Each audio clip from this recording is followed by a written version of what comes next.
Hi everyone, welcome back to my YouTube channel English with MK sir. आज की video एक बार फिर से हम आपके लिए लेकर आए हैं जबरदस्त, बिंदास, बेमिसाल और तबाही मचाने वाला वीडियो। डियर स्टूडेंट्स, अगर आप इंग्लिश बोलना चाहते हैं और आप इंग्लिश बोल नहीं पा रहे हैं तो भाई सर ये वीडियो आपको पूरा देखना पड़ेगा, क्योंकि आज की वीडियो में बात करने वाले डियर सर इंपेरेटिव सेंटेंस क्या होता है, इंपेरेटिव सेंटेंस का कितना बड़ा इंपॉर्टेंस होता है हमारे स्पोकन लैंग्वेज में, और इसका कैसे हम इस्तेमाल करेंगे, सेंटेंस क्या स्ट्रक्चर होता है, क्या सब कुछ वीडियो में बात करेंगे। तो भाई साहब आपको परेशान नहीं होना है, चैनल पर नया तो सब्सक्राइब कर लीजिएगा। ठीक है, इंपेरेटिव सेंटेंस का अगर मतलब जाने डियर फ्रेंड्स, तो यहाँ पे होता है हमारा आदेशात्मक वाक्य होता है। क्या होता है? आदेशात्मक। और यहाँ पे होता है डियर स्टूडेंट्स वाक्य होता है। क्या होता है? आदेशात्मक वाक्य होता है। अब इंपेरेटिव सेंटेंस के बारे में हम जानने की कोशिश करेंगे, होता क्या है इंपेरेटिव सेंटेंस। अब यहाँ पे थोड़ा हम लिख लेंगे, क्या कर लेंगे भाई, imperative sentence. Imperative sentence tells, imperative sentence tells command. क्या होता है डियर स्टूडेंट्स? कमांड। कमांड करता है order, order, advice, advice, request. क्या होता है dear friends? Request and suggest. And क्या करता है? सजेस्ट करता है। यही आपका होता है डियर फ्रेंड्स इंपेरेटिव सेंटेंस। यही क्या होता है आपका इंपेरेटिव सेंटेंस होता है। मतलब आदेशात्मक वाक्य होता है जिसमें क्या होता है भाई, इसमें कमांड करता है, आदेश देते हैं, एडवाइस सलाह करते हैं, रिक्वेस्ट और सजेशन ये एक जैसे होते हैं, इन्हीं के बारे में पता चलता है। तो यहाँ पे इसको हम लिख सकते हैं डियर फ्रेंड्स, यहाँ पे हम इसको लिख सकते हैं, यहाँ पे लिख सकते हैं आदेशात्मक वाक्य में, आदेशात्मक वाक्य में सलाह, सलाह कमा आदेश, आदेश कमा विनती, आदेश कमा विनती कमा सुझाव।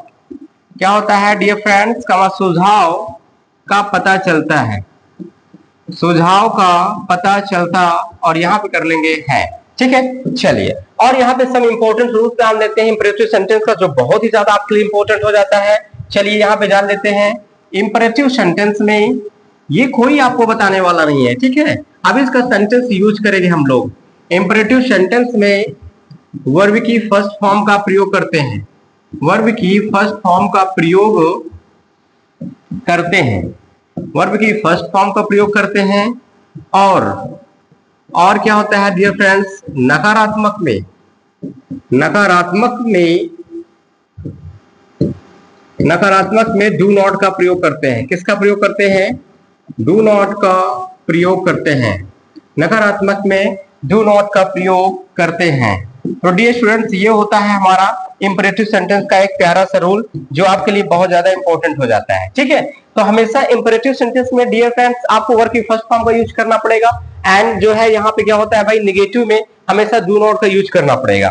ठीक है, और चलिए समझ लेते हैं अब इसका कैसे सेंटेंस बनाते हैं। कैसे सेंटेंस बनाते हैं? तो सबसे पहले यहाँ पे वर्ब की फर्स्ट फॉर्म का यूज करते हैं, देन ऑब्जेक्ट का यूज करते हैं, और सेंटेंस यहाँ पे नहीं होता है।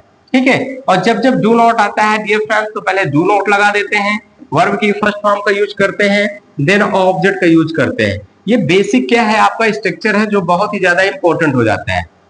और जब भी प्लीज आ जाता है ना, तो प्लीज या काइंडली दो में से कोई एक यूज करते हैं।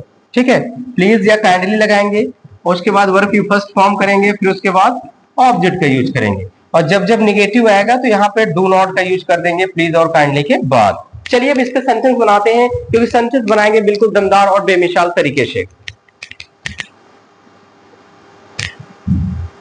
तो डियर स्टूडेंट, चलिए हम लोग सेंटेंस बनाते हैं, एक तबाही मचाते हैं भाई इस सेंटेंस को बनाकर, और अंग्रेजी बोलकर हम आपको दिखाएंगे कितना आसान होता है इस पे अंग्रेजी बनाना और अंग्रेजी बोलना। ठीक है, चलिए हम अगर स्टार्टअप करें यहाँ पे, तो जैसे यहाँ पे करें हम, जैसे कहें अंदर आओ, हमने बोला यहाँ पे अंदर आओ।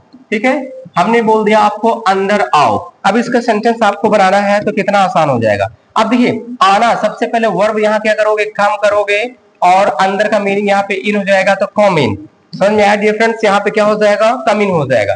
चलिए और बात करते हैं। जैसे हम कहें कमरे से बाहर चले जाओ, कमरे से बाहर जाओ, कमरे से बाहर जाओ, तब इसका क्या करेंगे, कमरे से बाहर जाओ डियर फ्रेंड्स। तो इसका हम कैसे करेंगे, तो यहाँ पे करेंगे गेट आउट। सबसे पहले वर्ब होता है गेट आउट, अब से की मीनिंग लगा दोगे फ्रॉम, गेट आउट फ्रॉम, और यहाँ पे क्या कर देंगे भाई, कमरा का क्या होता है, रूम होता है, get out from the room, कमरे से बाहर जाओ। ठीक है, समझ आया डियर फ्रेंड्स। और देखिए जब कृपया आ जाता है, देखो कृपया, कृपया मेरी सहायता करो, कृपया मेरी, और यहाँ पे कर दे सहायता, और यहाँ पे कर दे करो, कृपया मेरी सहायता करो। चलिए इसका कैसे सेंटेंस बना लेंगे। सेंटेंस बनाना बहुत आसान होता है। कृपया की मीनिंग क्या होती है, डियर फ्रेंड्स प्लीज होता है, और यहाँ सहायता करना क्या हो जाता है, हेल्प, और मेरी यहाँ पे ऑब्जेक्टिव केस हो जाता है me, please help me, please try to understand, please sing a song, please bring a glass of water, please call the mother, please call the father. ठीक है, इस तरीके के सेंटेंस बना के आप अपनी इंग्लिश में फ्लुएंसी ला सकते हैं। ठीक है डियर फ्रेंड्स, चलिए अब आगे बना लेते हैं। जैसे हम कहें कि जो है गाना मत गाओ, जैसे हम कहें भाई गाना मत, और यहाँ पे कर दे गाओ। अब गाना मत गाओ का सेंटेंस का हम ट्रांसलेशन करेंगे तो बहुत आसान तरीके से बन जाएगा। पहली बात, यहाँ माता लिख उठा है भाई, तो गाना मत है, क्या है भाई, मत। अब मत आ जाए, नो आ जाए, इसकी अंग्रेजी इंपरेटिव सेंटेंस में हमने बोला था डू नॉट का यूज करते हैं, डू नॉट, और यहाँ पे करेंगे सिंग, और ऑब्जेक्ट का यहाँ पे क्या होता है, गाना का सॉन्ग होता है। Do not sing a song यानी डोंट सिंग ए सॉन्ग, यानी डोंट सिंग ए सॉन्ग। इसी प्रकार और सेंटेंस बना सकते हैं, जैसे कहें चिल्लाओ मत, हम बोल दें डियर फ्रेंड चिल्लाओ मत, क्या बोल दें भाई, चिल्लाओ मत।